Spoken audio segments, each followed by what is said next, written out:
தகவல் தெரிஞ்ச உடனே நடவடிக்கை எடுத்தாச்சு, கைது பண்ணியாச்சு. இன்னைக்கு கூட மேலதிகாரி மீது நடவடிக்கை எடுத்திருக்கிறோம்.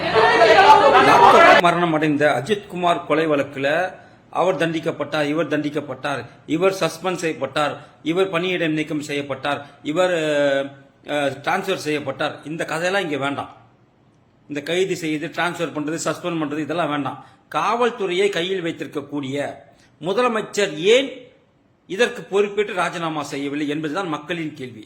இன்னைக்கு ஹைகோர்ட் அதான் கேட்ட, மதுரை ஹைகோர்ட் என்ன கேட்டிருக்காங்கன்னா, இன்னைக்கு அவங்களும் அதுதான் கேட்டிருக்காங்க. சும்மா இந்த எஸ்பியை மாத்துறேன், இந்த இன்ஸ்பெக்டரை மாத்துறேன், எஸ்ஐயை மாத்துறேன், அப்புறம் வந்துட்டு இந்த காவலர்களை வந்துட்டு பணியிட நீக்கம் செய்யறேன், அவங்களுக்கு தண்டனை வாங்கி கொடுத்து அவங்க ரிமாண்ட் பண்றேன், இதெல்லாம் வேண்டாம். காவல்துறையை கையில் வைத்திருக்கக்கூடிய முதலமைச்சர் தான் இதுக்கு பொறுப்பேற்கணும்.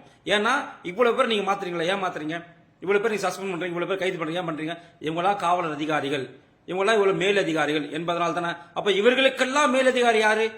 காவல்துறையை கையில் வைத்திருக்கக்கூடிய அமைச்சரான மு.க.ஸ்டாலின் அவர்கள் இதற்கு பொறுப்பேற்று ராஜினாமா செய்யணும். செய்யுங்க. சும்மா அவங்கள மாத்தது இவங்கள மாத்ததெல்லாம் வேண்டாம்.